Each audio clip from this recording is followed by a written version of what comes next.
राधा स्वामी दयाल की दया, राधा स्वामी सहाय, राधा स्वामी।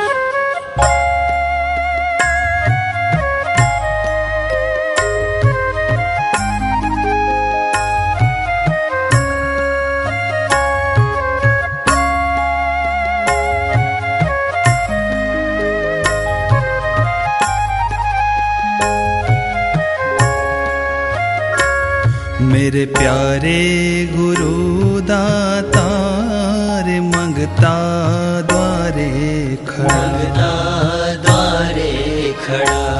मैं रहा पुकार पुकार में हर कर दो। की चेतना को, राम और कृष्ण की चेतना को, हजरत मोहम्मद और ईसा मसीह की चेतना को अपनी आत्मा के अंदर, खुद के अंदर उस नूर को, उस शब्द को, उस नाद को पैदा कीजिए। कर दो जरा मेरे प्यारे गुरु दातार मंगता द्वारे खड़ा। और फिर इन भावों के साथ कि खुदा मैं तुझसे नाराज नहीं हूँ, मायूस तो हूँ लेकिन तुझसे नाराज नहीं हूँ। मुझे भरोसा है कि तू एक दिन आएगा और फिर ऐसे आएगा कि केवल तू ही तो रह जाएगा। मैं रहा पुकार पुकार में हर कर दो जरा, राधा स्वामी दयाल की दया, राधा स्वामी सहाय, राधा स्वामी। गुरु लेकिन होगा तब जब आप एक वासना से गहरे रूप में जुड़ेंगे। जिस तरह से हम बच्चों में, पैसों में, संसार में जुड़े हुए हैं, तब जड़ कटेगी जब उससे मुकाबले की हम जो अटैचमेंट है, जो जोड़ है, एक उस गुरु की वासना के साथ कर पाएंगे। इसलिए इसको भक्ति योग कहा गया है कि आप गुरु की भक्ति जब करते हैं तो संसार से विरक्ति, आसक्ति के अंदर से होकर के, साकार के अंदर से होकर के विरक्ति के अंदर चले जाते हैं, निराकार और निर्गुण की तरफ चले जाते हैं, और फिर ये भी आसक्ति छूट जाती है हमारी। फिर छोटी मोटी चीजों की परवाह नहीं करते, छोटे मोटे नुकसानों की परवाह नहीं करते, कुदरती निर्भीक होता चला जाता है आदमी, निर्भीक होता चला जाता है, फिर भय नहीं रहता। मैं देखता हूं अब भी थोड़े हैं सत्संगी जो मेरी इस बात पर एग्री करते हैं, है नहीं। मैं तो जब नाम लेकर के आया तो जब गुरुजी की तरफ देखता था तो सत्संगी देखे मैंने, संत निवास में जाता था, सभी संतों के वो तो एक रखना होता है, अच्छी बात है, रिकॉर्ड होता है। वहां तो एक रिकॉर्ड के तौर पे सारे संतों की तस्वीर, सारे, चाहे ईसा मसीह, चाहे हजरत मोहम्मद, जो भी थे, कबीर साहब, सब की संत निवास में लगी हुई थी तस्वीर। वो तो अच्छी बात है, वो एक विभिन्नता को एकता में लाने का एक जरिया है। इतिहास से हमें सीख मिलती है, लेकिन इतिहास के साथ चिपकना नहीं चाहिए। उनकी आत्माओं को, उनकी चेतना को अपने अंदर उतारने की कोशिश करनी चाहिए। राम और कृष्ण, ईसा मसीह और हजरत मोहम्मद ने जो शिक्षाएं दी हैं, एक अच्छी शिक्षाएं दी हैं, जो प्यार और प्रेम का जो संदेश दिया, वो अपने अंदर उतारने की कोशिश करनी चाहिए। तो सतगुरु के पास जाकर के ये चीजें हमें कुदरती मिलने लग जाती हैं और एकता में आदमी आने लग जाता है। ये है गुरु पूर्णिमा का अर्थ, कि आप पूर्ण चंद्रमा में आ जाएं, जो उसकी अलग अवस्थाएं थी, जो अधूरी अवस्थाएं थी, उनसे आप पार हो जाओ। इसलिए एक वासना में आकर के वो भी हम फिर भूल जाते हैं, उसको भी छोड़ देते हैं और अपनी आत्मा के अंदर गुरु को देखने लग जाते हैं। एक जो खतरा मंडराता है भगत के ऊपर या भक्ति करने, साधना करने वाले के ऊपर, वो है गुरु में अभाव। अब आप कहेंगे जी, आप कहते हो कि गुरु भी एक वासना है, जब कहते हो तो अभाव आ जाए तो अच्छा है। लेकिन मैंने ये कहा है कि एक वासना में आकर के हजारों वासनाएं टूट जाएंगी आपकी, फिर वो भी आपकी छूट जाएगी। लेकिन जब छूटेगी, जब गुरु के साथ आप पूरे रूप से जुड़ जाते हैं, उसके अंदर अगर अभाव आ गया है तो आप मारे जाएंगे। फिर आपकी जो भक्ति बनी थी वो टूट जाती है और गुरु में अभाव आता है। इसका तोड़ क्या है? कभी कभी आपको लगता है कि मेरे गुरु में ये कमी है, कभी कोई बात अच्छी नहीं लगती आपको, क्योंकि गुरु खुराक देता है मरीज की बीमारी देख करके। ज्यादा गर्मी में काल हो गया दिखा है, गर्मी आज ज्यादा है तो जल्दी खत्म करता हूं कि गुरु में जब अभाव आ जाता है तो जो वो हमारी एकता में आना होता था ना, वो पीछे हट जाता, टूट जाता है लिंक। ध्यान बढ़ते बढ़ते टूट जाता है हमारा, उतना जोड़ उतना प्यार नहीं रहता है। तो मैंने तो इसका तोड़ ये निकाला, कभी कभी आ जाता था और बहुत पश्चाताप होता था, रोने लग जाता था मैं कि ऐसा क्यों आया विचार। गुरु को मानुष जानते तेनर कई अंध, दुखी होए संसार में आगे यम का फंद। गुरु को अगर आपने मानस जान लिया है, मानस ही है वो, मैं कहता हूं, लेकिन अगर भगत ने उसको मानस मान लिया है तो उसने गुरु की लिमिट बांध दी है, उसको सीमित कर दिया गुरु को उसने।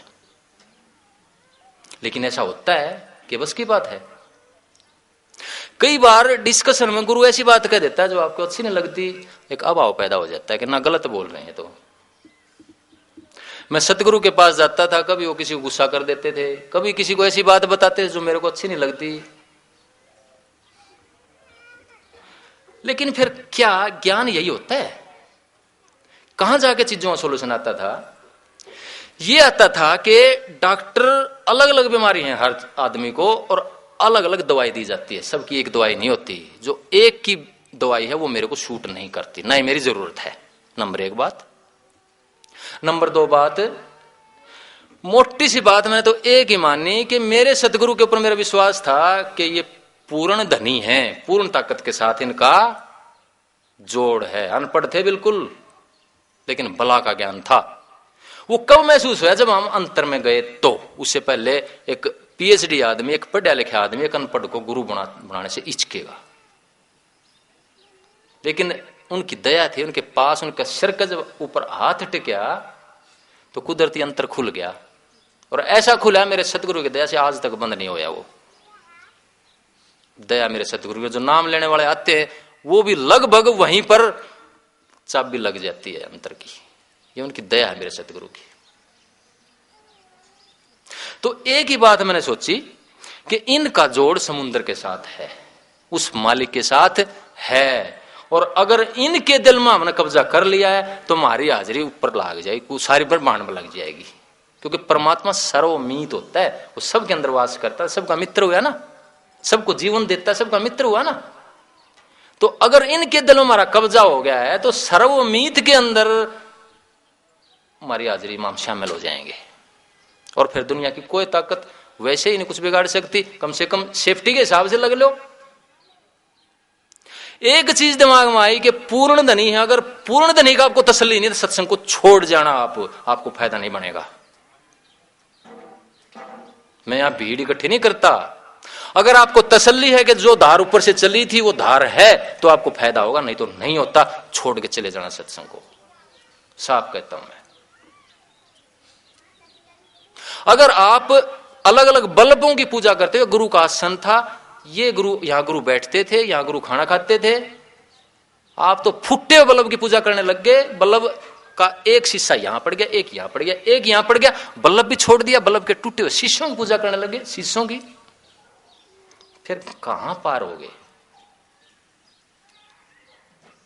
पूजा करी जाएगी उस धारा की जिससे टाइम का बल्लभ लगता है, टाइम की जरूरत से हिसाब से प्रकाश देता है। वो जो पति चला गया वो औलाद पैदा नहीं कर सकता, जो राजा चला गया वो राज नहीं चला सकता। इसी तरह जो गुरु चला गया वो आपको अंतर का भेद नहीं दे सकता। आप जैसे विचार होंगे सपने में दिख सकता, ध्यान में दिख सकता है, क्योंकि वो विचार हमारे अंदर पड़े हुए हैं बीज रूप में। जब वो धारा बहती है अंदर से तो वो उजागर हो जाते हैं, जम जाते हैं वो बीज, और उनका रूप हमें दिखाई देने लग जाता है। हम पागल हो जाते हैं नाम लेकर के आते हैं मेरे पास कि जी मेरे को इस अवतार के दर्शन हो, इस देवता के दर्शन हो, उलझ जाते हैं वहीं। मैं कहता हूं निकल जाओ इससे बाहर, रूप के अंदर चले जाओ। ये सारे नक्शे हैं जो अंतर में बीज पड़े हैं, वासना पड़ी हुई है, इनसे निकल जाओ। ये भी वासना, सतोगुणी वासनाएं हैं ये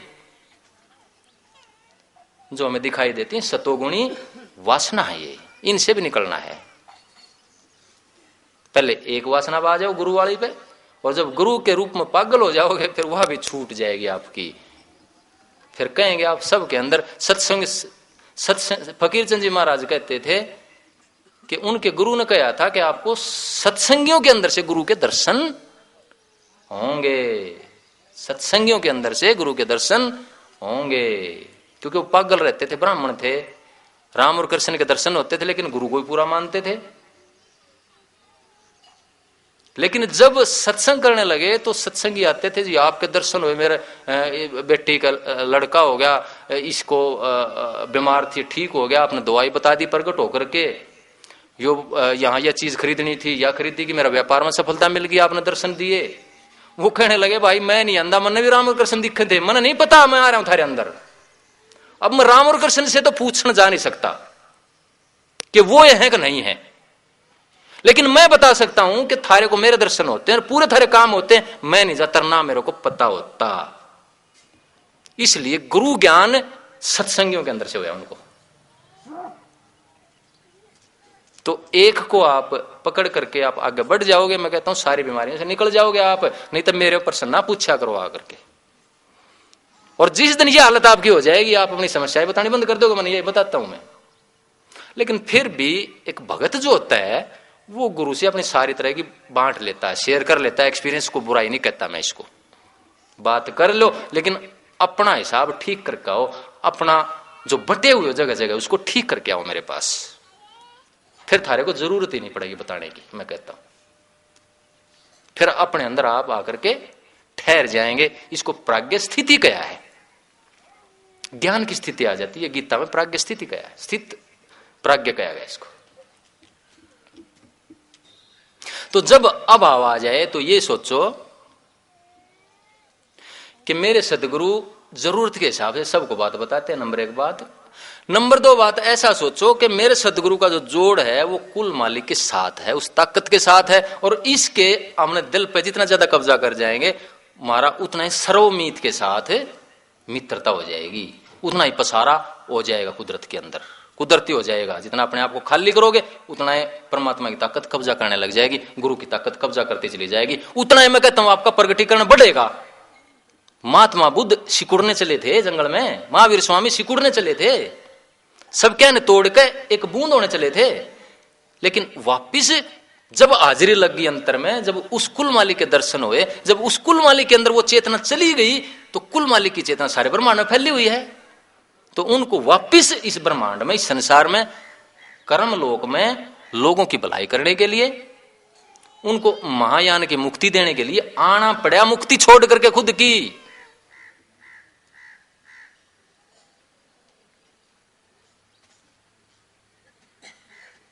यही महात्मा बुद्ध ने किया, ये महावीर स्वामी ने किया, और हर महात्मा करते हैं, यही इस्लाम में करते हैं। बका बोलते हैं, फना और बका। फना में सब कुछ जड़ जाता है अंदर की वासनाएं, बका में वो कल्याण करने के लिए वापिस आ जाते हैं।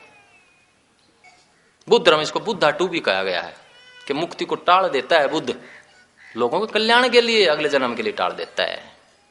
आना पड़ता है भाई, जितना सिकुड़ोगे, जितना अंतर में अपनी वासनाओं को अहंकार का खाली करेंगे, उतना परमात्मा कब्जा करता चला जाएगा हमारे ऊपर। और परमात्मा कब्जा का मतलब सारे ब्रह्मांड में आपका विस्तार होगा। फिर छोटी मोटी वासनाएं, छोटी मोटी इच्छाएं, उसकी जरूरत पड़ेगी क्या, वो अपने आप पूरी होने लग जाएंगी। मांगो मत, भिखारी मत बनो, भिखारी का रास्ता नहीं है ये। अपना काम करो, बस अंदर में प्यार पैदा करो, अंदर में भक्ति पैदा करेंगे तो सारी वासनाओं से हटकर एक जगह आ जाएंगे, फिर वो भी छूट जाएगी। तो ये सोचो कि गुरु एक ताकत का भंडार है और ताकत के साथ उसका जोड़ है। इसलिए जिस दिन ये समझ पैदा होगी, मेरे तो दिमाग में यही आई कि जब तक मालिक हैं, इनके दिल और दिमाग पर पूरी तरह से किस तरह, इनकी भक्ति में किस तरह से पागल होया जा सके, वो मैंने कराया, जो एक पढ़ा लिखा सुन नहीं सकता।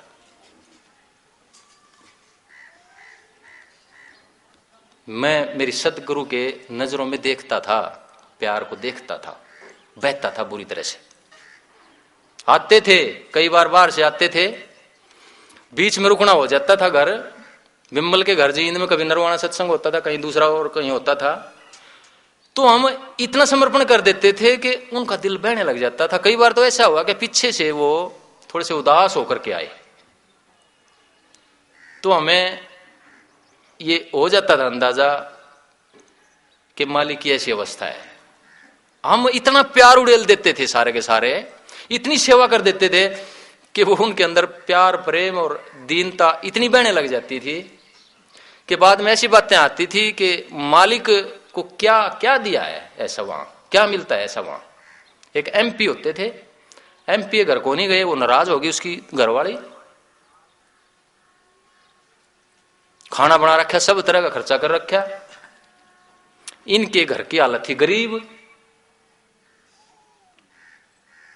वहां करके जैसा मिला, जैसा अन्न जल होया, लेकिन उससे उनकी आत्मा खुश हुई। जब वो गए तो सबने पूछा बाद में कि ऐसा क्या किया तुमने, मालिक का बड़ा उदास होकर के आए थे फलानी जगह से, ऐसा व्यवहार कर दिया था किसी ने। तो ये थी भावना कि हम सोचते थे मालिक के जब भी दर्शन हो इस रूप में हो कि एक अंदर से धारा बहने लग जाए, दिल से दिल का संवाद स्थापित हो जाए, मन से मन का नहीं, दिल से दिल का संवाद स्थापित हो जाए, दिल से दिल की बात होने लगे, मन से मन की नहीं। कभी बात करी नहीं हमने सतगुरु से, उनने थोड़ी बहुत करी तो करी, हमने कभी नहीं करी, कोई बात कही कौन उनता ही। डर लग गया करता कदे नाराज ना हो जाए, क्यों, ये पता था कि भंडार ये परमात्मा पूरे बैठे हुए हैं और इनकी नाराजगी सहन नहीं कर सकते हम। एक बार थोड़ी सी नाराजगी हुई, कहा कि मैं बात नहीं करता थारे साथ, तुम चोर हो, ऐसे बोल दिया उन्होंने मेरे को। मेरे को तो ऐसा लगा जैसे सब कुछ लूट गया, मेरी तो धरती निकल गई पैरों के नीचे से कि सब कुछ लूट गया। ये नाराज हो गए तो हमारा तो जीवन ही बर्बाद है, फिर जीने का कोई फायदा भी नहीं है। मैं बाहर खड़ा हो गया कोड़े के सारे और आंखें में आंसू आ गए, रोने लग गया। तो उनने बाहर निकल के देखा खड़ा था, ने बोला और ना जा। ये जो मौजूदा संत हैं ये भी वहीं थे, और भी दो तीन। छाती के लगा कहने लगे, पागल तने मैं बात सही ना बतांदा तू तो खत्म हो जांदा। वो कहने लगे तू चोरी करता है रात को राम नाम की, और लोगों को पता भी नहीं चलने देता। रात को अपना काम करता है, दुनियादारी का काम करता है, और रात को राम नाम की चोरी करता है, इसलिए तू चोर है। मेरे सतगुरु मेरे को पागल कहते थे कि जिसने गल पाएगी वो पागल। छाती का लगा, एक दो थप्पड़ प्यार की चपटी लगाई, फिर जाकर शांति मिली। इसलिए डरते थे बोलते हुए, नाराज ना हो जाए, कदे कोई गलत बात ना लिखट जाए। इसीलिए यूं अंदर में एक तसल्ली हो गई थी कि ये खुदाए हुए इस संसार में, लुटते जाते लूट लो। तो उनकी वाणी का मतलब ही नहीं रहा, क्या बोल रहे हैं ये, किसको क्या गुस्सा कर रहे हैं, मतलब ही नहीं रहा। फिर दिल से दिल का संवाद स्थापित हो जाता है, फिर अंतर की धारा बहने लग जाती है। इसलिए आज तक अंतर में अंधकार के दर्शन ही एक बार हुए थे। जब मैं गया, जब ये बात हुई जाकर के अंतर में अंधकार आ गया। एक बार मेरे में आया था बिमल का, वो भी नहीं आया मालिक की दया से। तो ये अवस्था आते ही फिर कहने लगे जा ठीक हो जाएगा तेरा। उसके बाद आज तक अब भी 1 मिनट बैठता हूं तो मेरे मालिक की वो धारा, वो नूरी धारा बहने लग जाती है, भरी रहती है, फ्लड की तरह बहती है। मेरे सतगुरु की मौज है। मैं इसलिए बता रहा हूं कि उनकी दया का वर्णन कर रहा हूं, उनका ऋणी हूं और उसका वर्णन मैं कर रहा हूं। तो गुरु का जो एहसान है, गुरु का जो हमारे अंदर, हमारे ऊपर जो उनका बड़प्पन जो किया है उन्होंने, किसी भी योग्य आदमी नहीं और इतनी दया हो जाए तो वो एक ऋण उतरता नहीं सतगुरु का। और जब अंतर में ये हालत पैदा हो जाती है, और अभाव से बचना बहुत जरूरी है। अंतर का अभाव से बच जाओ, आप अपना इलाज निकाल लो इन चीजों का। और आप कई जगह भटके हुए हो, कई चीजों की पूजा करते हो, तो एक जगह आपने आना पड़ेगा अगर संत मत को समझना चाहते हो और संत मत की आप फायदा उठाना चाहते हो। तो हमने तो मेरे सतगुरु के अलावा कोई भगवान नजर ही नहीं आया, आज भी नहीं आता ना को मान्या हमने। क्यों सेजो बाई क्या कहती है, कि हरि ने 5 चोर दिए साथा, गुरु ने छुड़ा लिया समझ अनाथा। कि हरि ने आदमी को 5 चोर दिए। कौन से चोर? काम, क्रोध, लोभ, मोह, अहंकार। हरि ने 5 चोर दिए साथा, गुरु ने छुड़ा लिया समझ अनाथा। गुरु दे दीपक दर्शाया कि हरि ने जो अपनापन था वो खुद को छुपाया, मेरे से अंधकार में रखा, लेकिन सतगुरु ने दर्शन दे के अंतर में ज्योति पैदा करके उसको दिखा दिया कि ये है मालिक का रूप, देख। हरि को तजूं पर गुरु ना बिसारूं, गुरु समान हरि को ना निहारूं। कि हरि को छोड़ सकती हूं, गुरु को नहीं छोड़ सकती, और गुरु के समान हरि को दर्जा नहीं दे सकती मैं। फिर क्या कहती हैं? तोड़ कर देती हैं फिर तो, कि हरि रुस्से तो रुस्सण दे, तू भी दे सटका।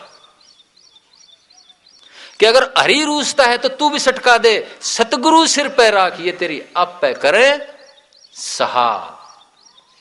कि अगर सतगुरु सिर पर रहेगा, खुट्टा सिर पर रहेगा, तो फिर अपने आप वो तेरी सहायता करेंगे, क्योंकि परमात्मा में और गुरु में भेद नहीं है। कौन सा परमात्मा नाराज होगा?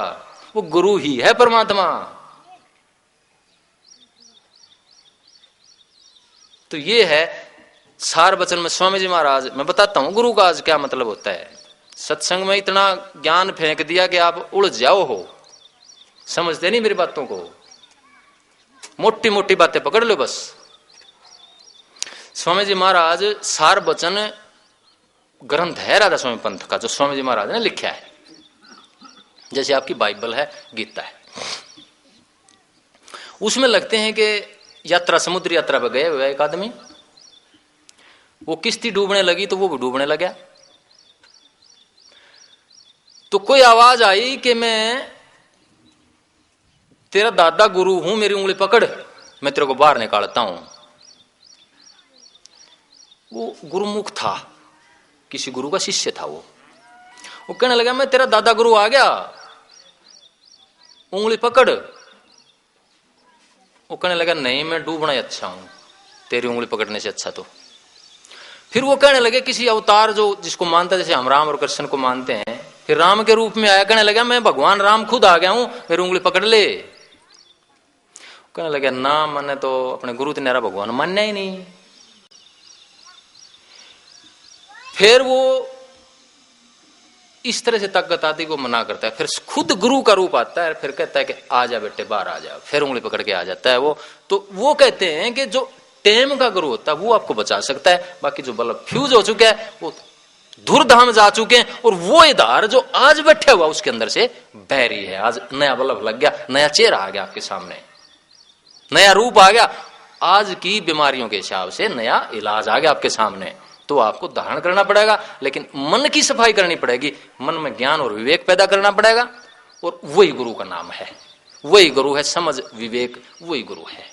और अंतर में और ज्यादा ऊपर जाते हो तो अंतर में जब उस नूरी रूप को देखते हो तो निराकार की तरफ आप जाने लग जाते हैं, नाद की तरफ जाते हो, निराकार की तरफ जाने लग जाते हैं। और जब इसको भी नूरी और नादी को भी पार कर जाते हो, आप एक असीम आनंद में चले जाते हो, खो जाते हो, मौत से भी आगे निकल जाते हैं, तो वो निराकार भक्ति, वो राधा स्वामी पंथ की भक्ति पूरी होती है।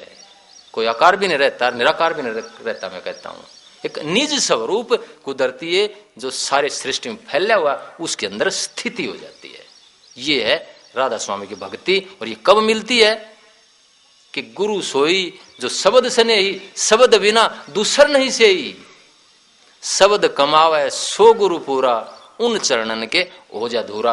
कि जो गुरु शब्द वेदी है, जो अंतर के 10 प्रकार के शब्द का भेद बताता है, 18 मंजिल 52 अक्षर का भेद बताता है, और जिसका शब्द के साथ मेला हो गया है, शब्द को ही पार कर गया है, जो उन चरणन की हो जा दूरा, फिर इस ज्ञान का भेद मिलता है। और फिर जो आप वासना में उलझे हुए हैं, इनसे बाहर तभी आप निकल पाते हैं, वरना संभव नहीं है। सबको राधा स्वामी।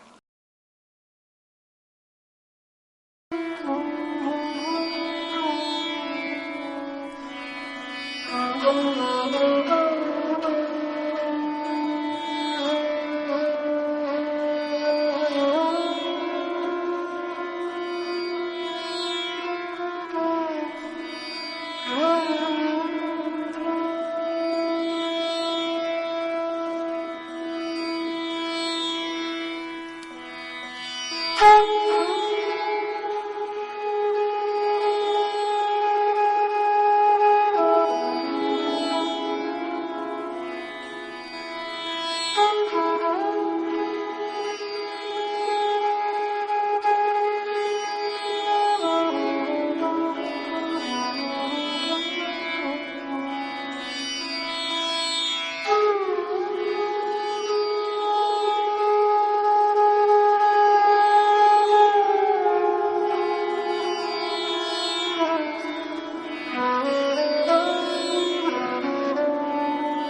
राधा स्वामी दयाल की दया, राधा स्वामी सहाय, राधा स्वामी।